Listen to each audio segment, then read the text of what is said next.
The relentless rain, violently lashing against the floor-to-ceiling windows of the Sterling penthouse, sounded exactly like a frantic countdown to an execution I didn't even know I was attending.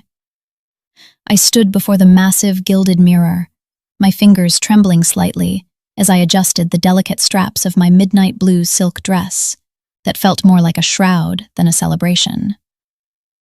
The expensive fabric was a breathtaking anniversary gift from Serafina, a tangible reminder of my powerful alpha's supposed devotion to her Omega partner over 3 years of bonding.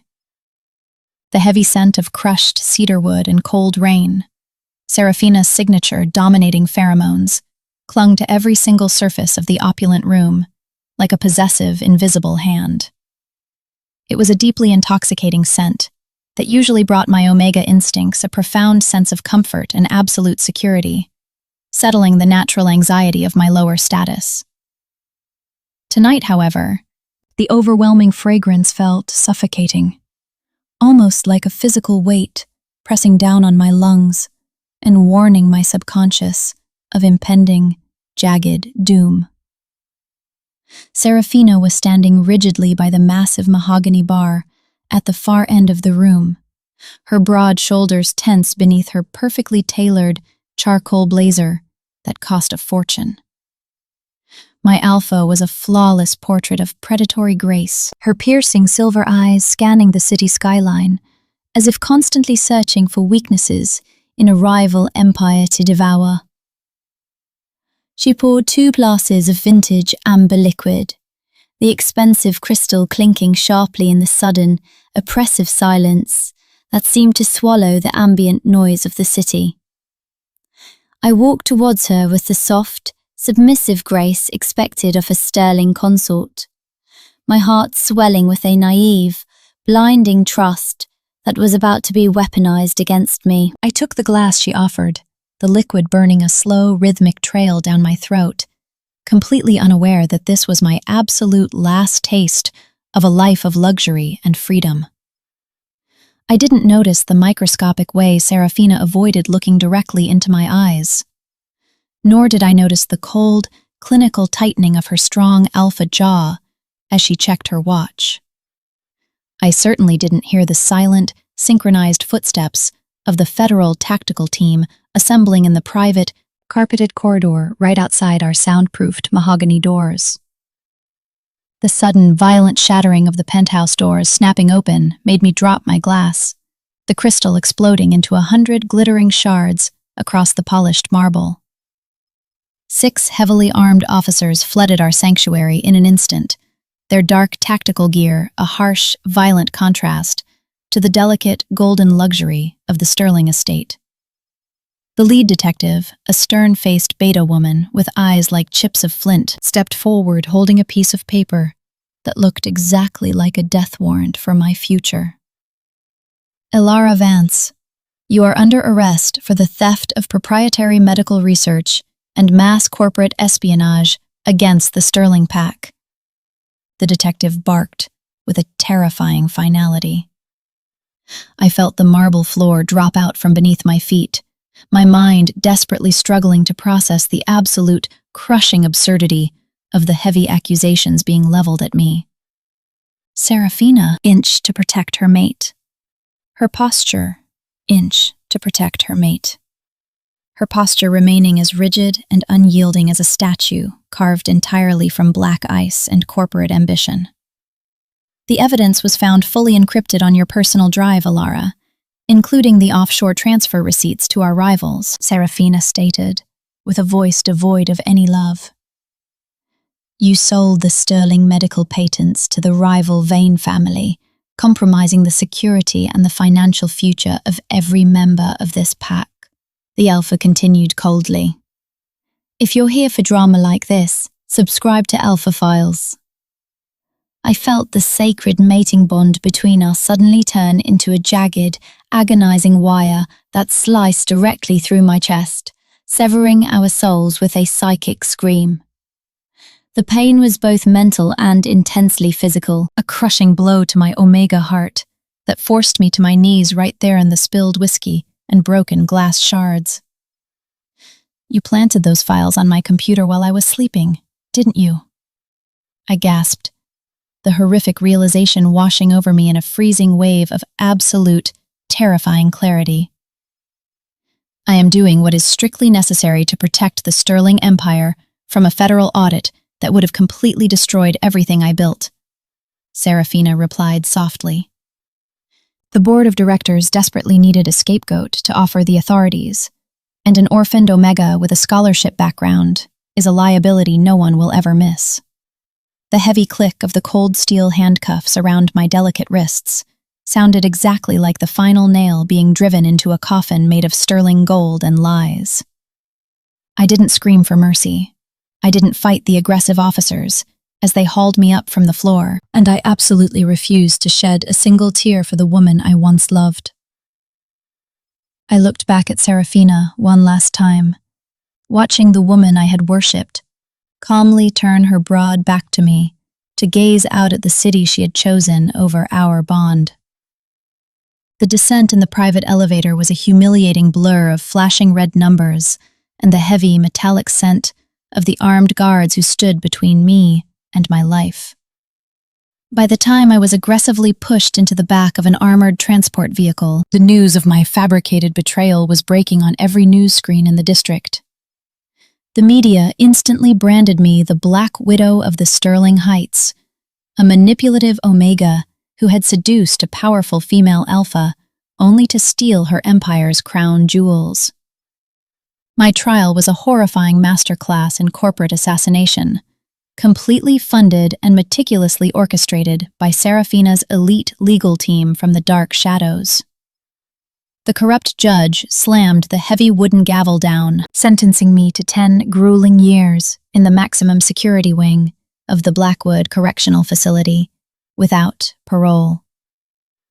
I was stripped of my name, my status, and my dignity, replaced by a prison number and a heart that was slowly turning into a block of obsidian, fueled by pure hatred. Serafina had saved her empire by sacrificing the only person who truly knew her.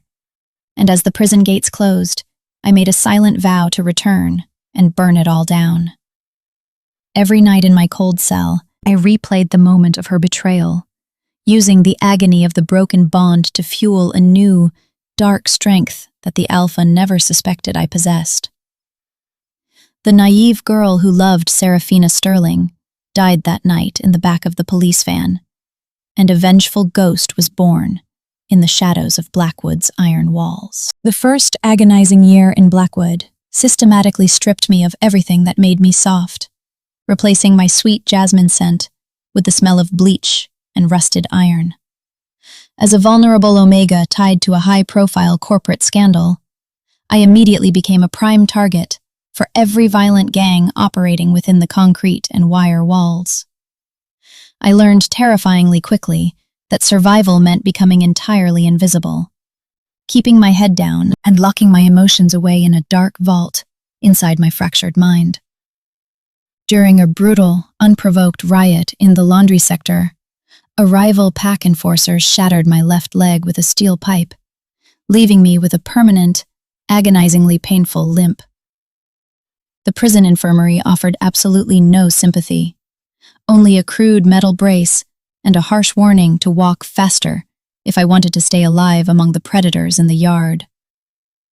It was in the dusty, neglected isolation of the prison's law library that I found my true sanctuary, hiding among the heavy volumes of tax code and international corporate litigation.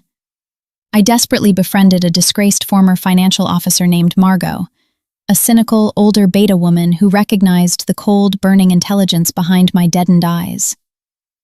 Serafina didn't just throw you to the wolves to save face, kid. She actively used your accounts to cover up a $1 billion embezzlement scheme she started years ago.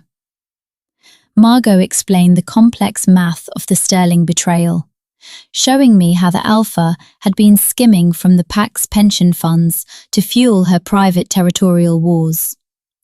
For the next 2 exhausting years, I didn't sleep more than 4 hours a single night, dedicating every waking moment to dissecting the Sterling Empire's complex financial anatomy. I meticulously memorized every hidden subsidiary, every illegal offshore account, every corrupt board member, and every fatal weakness Serafina had desperately tried to hide.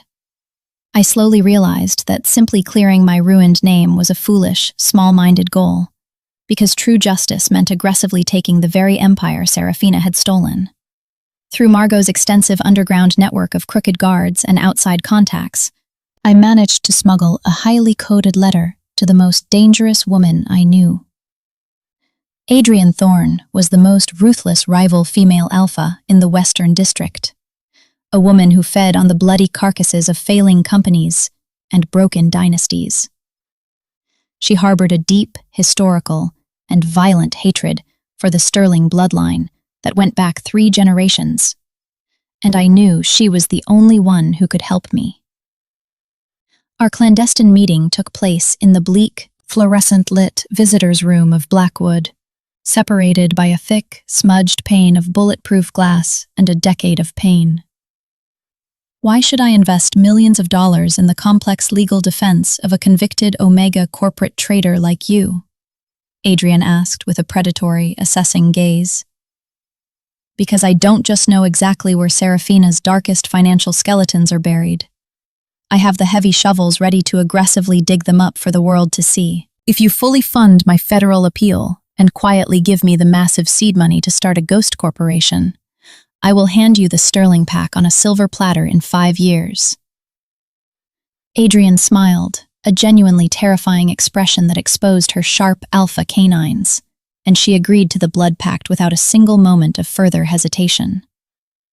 The grueling appeal process took 6 incredibly tense months, heavily utilizing irrefutable evidence of police corruption and forged digital signatures that Adrienne's lawyers uncovered.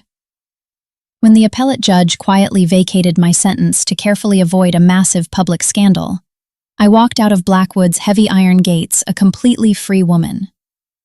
I wore a cheap, ill-fitting gray suit, my left leg dragging slightly with my pronounced limp, but my posture was as straight and unforgiving as a steel girder in a skyscraper. I didn't bother to look at the bright sky or breathe in the fresh air. I immediately entered the sleek black SUV Adrienne had waiting for me in the long shadows of the wall. My complete transformation began in a secret, heavily guarded penthouse on the other side of the city, safely hidden far away from Serafina's watchful, increasingly paranoid eyes. Elara Vance ceased to exist as a crying victim, aggressively rebranding herself as the anonymous, ruthless CEO of Vance Holdings, a firm born entirely from the ashes of betrayal. For the next 2 isolating years, I worked in complete silence, staring at glowing monitors until my eyes bled, carefully orchestrating the slow, painful strangulation of the Sterling pack. I started remarkably small, aggressively buying up the mounting debt of Serafina's weakest, most vulnerable suppliers, and ruthlessly forcing them into immediate bankruptcy. When the massive Sterling supply chains began to dramatically falter, Serafina panicked, taking out massive high-interest loans just to keep her production lines moving forward. I was the invisible, merciless entity operating through a complex labyrinth of offshore shell companies, providing those exact toxic loans to my former alpha at a high price. I manipulated the city's stock market with ruthless precision, shorting Sterling shares just hours before dropping anonymous, devastating tips about product failures to the press. I systematically targeted Serafina's most loyal board members, uncovering their disgusting personal scandals and brutally blackmailing them into signing over their voting rights to me. Serafina's empire was rapidly crumbling from the inside out, and the mighty alpha was growing increasingly erratic, aggressively firing her closest advisors in fits of blind rage. I watched stolen security footage of Serafina furiously pacing her massive office, looking ragged and exhausted, haunted by an invisible enemy she simply couldn't identify or fight. The once proud scent of cedarwood that defined the Sterling headquarters was now constantly laced with the sour, highly metallic stench of an alpha who was beginning to drown. Every click of my brace against the floor was a reminder that I was the one pulling the strings now, and the puppet was finally starting to realize she was being strangled. The hidden headquarters of Vance Holdings was located in an abandoned textile mill on the edge of the industrial district, a place where no one ever bothered to look twice. It was a space of exposed brick, humming servers, and the cold, clinical energy of a woman who had forgotten how to feel anything but the cold fire of long-awaited revenge. I sat in front of a wall of flickering monitors, my eyes reflecting the scrolling green and red lines of global stock market data that dictated the fate of thousands. I had spent the last 18 months living like a ghost in my own city, my digital footprint scrubbed from every public record by Adrian Thorne's elite team of hackers. To the world, Elara Vance was a dead name, a disgraced Omega who had vanished into the cracks of the penal system after a high-profile fall from grace and power. But in the dark, encrypted corners of the dark web, I was a kraken, my invisible tentacles wrapping tighter around the throat of the Sterling Pack's financial infrastructure. I didn't eat for pleasure anymore. I ate for fuel, my body lean and hard from hours of intense physical therapy and the relentless driving force of my inner rage. The limp in my left leg was still there, the constant, dull throb that kept me focused whenever my energy began to flag or my resolve started to soften in the quiet hours. Walking into the server room, her presence walked into the server room. Her presence a sharp contrast to the sterile, tech-heavy environment I had built to destroy our mutual enemy. The Sterling board just authorized a new round of emergency high-interest loans to fund their failing Northgate refinery expansion, Adrian said with a dark, knowing smirk. She leaned over my shoulder, her scent of leather and expensive spice momentarily breaking the smell of heated electronics and the stale air of my obsession with the past. They think they're untouchable, Elara. They're over-leveraging every single asset they own based on projected profits that simply do not exist anywhere but on paper. I smiled for the first time in years, a cold, thin expression that never reached my eyes, which remained as flat and unforgiving as a winter pond after a deep freeze. Those profits only exist because I subtly altered the data on their internal spreadsheets months ago to encourage Serafina's insatiable greed and her pride. I had created a beautiful, shimmering mirage of wealth that was leading the Alpha and her entire board straight towards a financial precipice of historic, ruinous proportions. Serafina was a predator who only knew how to move forward when she sensed blood, and I was making sure the trail she followed led directly off a sheer cliff. The Northgate project is a black hole of debt, and I've already bought the underlying titles from the 3 primary lenders who were desperate to get out. I tapped a key, and a map of the city appeared on the main screen, with every single sterling property highlighted in a predatory, bleeding shade of deep crimson. I don't just want to bankrupt her company, Adrienne.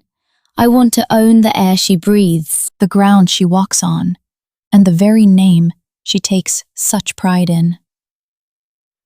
I began the systematic dismantling of the Sterling reputation, leaking small, untraceable truths to the investigative press through a dozen different anonymous channels. Stories of illegal chemical dumping, bribed port officials, and massive safety violations began to pepper the morning news cycles, driving the stock price even lower. Serafina's high-priced PR team worked overtime to kill the stories as she hunted for a ghost she couldn't find in her own hallways.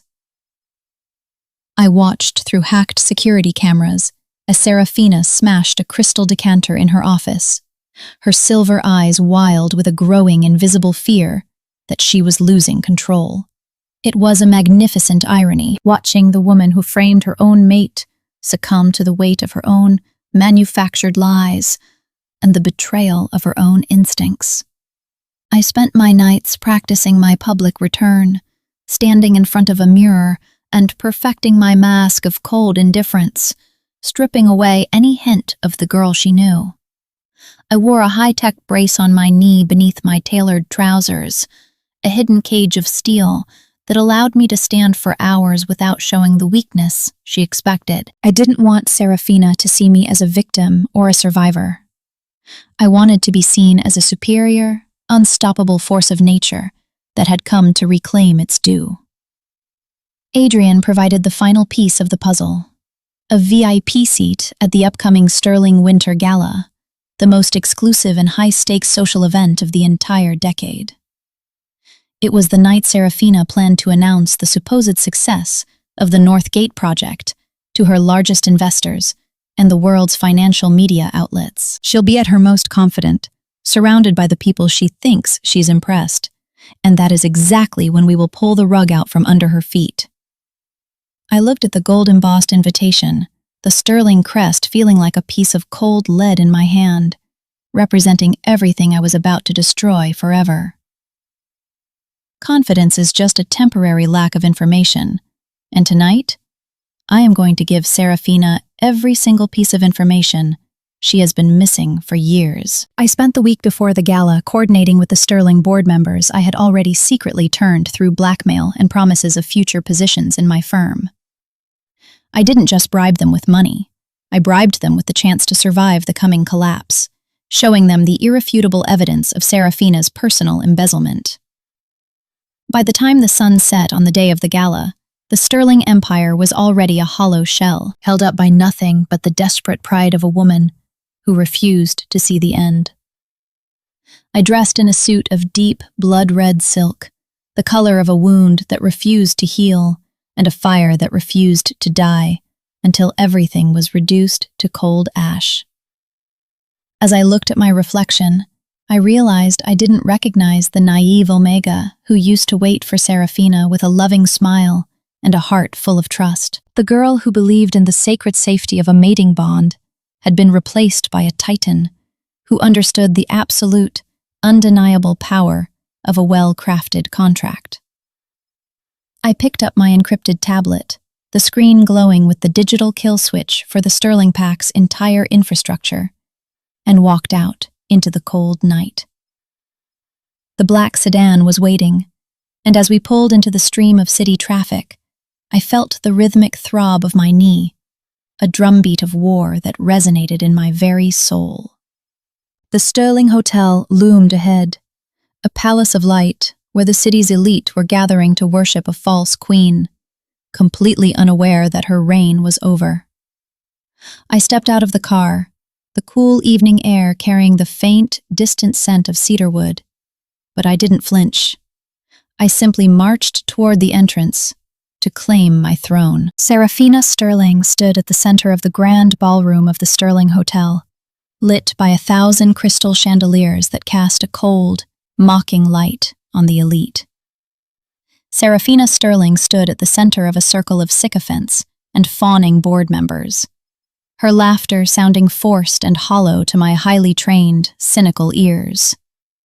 I moved through the crowd with a predator's focus, my crimson suit a sharp, bleeding contrast to the muted, expensive tones of the high society drones around me. Every rhythmic click and drag of my step on the polished marble floor felt like the heavy ticking of a clock that Serafina was physically powerless to stop. The Alpha finally turned her head, her silver eyes locking onto mine with a shock so profound it was visible even across the crowded, noisy expanse of the room. The champagne glass in Serafina's hand didn't shatter, but the carefully maintained confidence in her alpha postures certainly did, her scent of cedar wood turning to bitter ash. I didn't stop until I was standing exactly 3 feet away from her, the height of the ballroom stage providing a natural pedestal for my long-awaited return. "You look like you've finally seen a ghost from your past, Serafina," I said, my voice a cool, steady blade that cut through the ambient music and chatter. The circle of wealthy investors fell into an immediate, stunned silence, their gazes darting between the disgraced Omega and the trembling pale Alpha before them. "Elara, you are supposed to be serving your time. How did you get in here?" Serafina started, her voice cracking as her brain struggled to process my presence.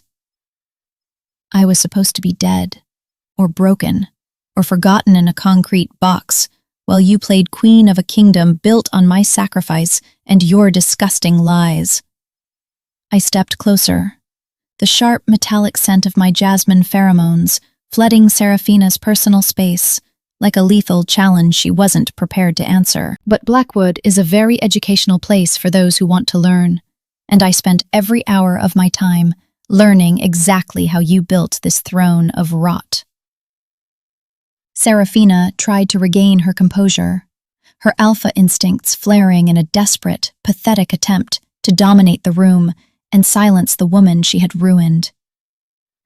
"This is private property, Elara, and you are a convicted felon. Security will remove you from this building immediately if you do not leave of your own accord." I laughed, a short, dark sound that had absolutely no joy in it, only the finality of a predator who had already cornered her prey in the center of the trap. "Security isn't coming to save you tonight, Sarah, because I signed their new contracts this morning through Vance Holdings, and they now answer only to me." I pulled my tablet from my crimson jacket and tapped the screen, the massive high-definition monitors behind the stage, flickering to life in an instant. Instead of the Northgate promotional video, the screens displayed a live, scrolling feed of the Sterling PAC's primary bankruptcy filings and asset seizures. The documents clearly showed that every major asset, including the very hotel we were standing in, had been seized by lenders for non-payment of toxic debt. And at the top of every single legal document was the signature of Elara Vance, the new owner of the Sterling debt, and the woman who now held her life. The Northgate project was a black hole of fraud.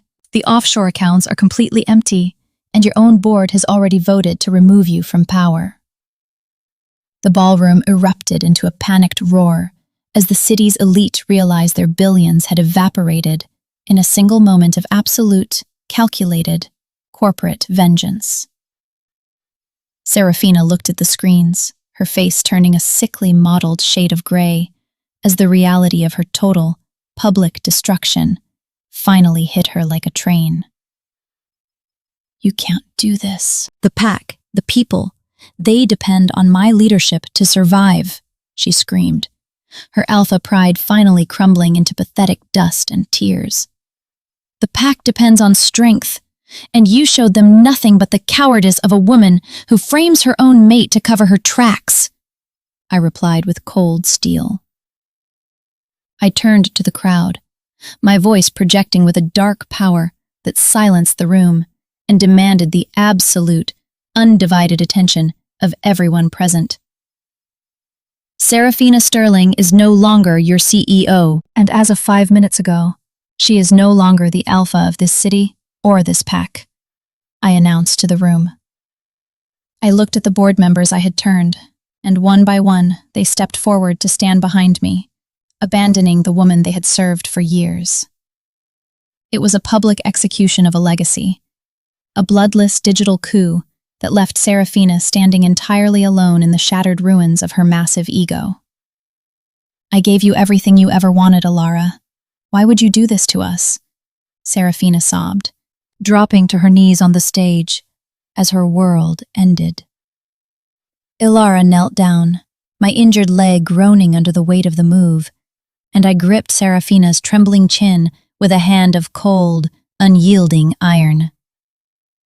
"You gave me a prison cell, a shattered knee, and 3 years of hell, and I'm just returning the favor tonight with the interest you so richly deserved." I stood up and looked at the guards I had hired, giving them a single, sharp nod that echoed like a gavel through the hushed, terrified hall of the elite.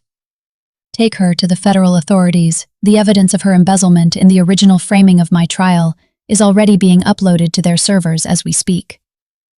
Serafina was led away in heavy steel handcuffs, the same clicking sound that had haunted every single one of my dreams for 3 long, agonizing years. The ballroom was now a sea of shifting loyalties, with people already rushing forward to introduce themselves to the new queen of the city's financial district. I ignored them all, walking to the very edge of the stage and looking out at the city skyline I now effectively owned and controlled from the shadows. Adrienne Thorne stepped up beside me, her scent of leather and spice a grounding, triumphant presence in the chaotic, high-stakes atmosphere of the room. It's a long way down for her, Elara. I hope she enjoys the view from the bottom of the pit she dug for you all those years ago in that penthouse. She'll survive. Monsters like her always find a way to breathe. But she'll survive in the dark, where she can never hurt anyone else, ever again, I replied. I felt the phantom throb of my knee, but for the first time in my life, it didn't feel like a wound or a weakness. It felt like the mark of a victory.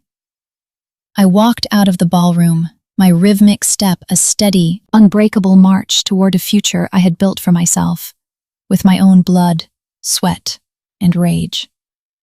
I didn't need a sacred mating bond to be whole, and I didn't need an alpha's protection to be safe in a world that tried to break me and failed. I was Elara Vance, the woman who had turned her betrayal into a global empire, and the truth was that I was only just getting started with my reign. The night air was cool and clean as I stepped into my waiting car, and I realized with a sudden, profound relief that the scent of cedar wood was finally gone. The city of Sterling Heights was mine now, and tonight I would finally sleep without the sound of a closing cell door or the memory of a lie echoing in my head. The war was over. The debt was paid in full, and the Omega had finally taken everything from the woman who thought she could sacrifice her and get away with it. As the car pulled away, I looked back at the hotel and saw the glowing Sterling sign flicker and finally die, replaced by a darkness that felt like a new beginning. A new name would be on that building by tomorrow morning, and the world would finally know the absolute power of an Omega with nothing left to lose and everything to gain. I closed my eyes and smiled, the first real, genuine smile in years, as I headed toward the home I had built for myself, in the heart of my new kingdom. The queen was dead. Long live the architect of her destruction.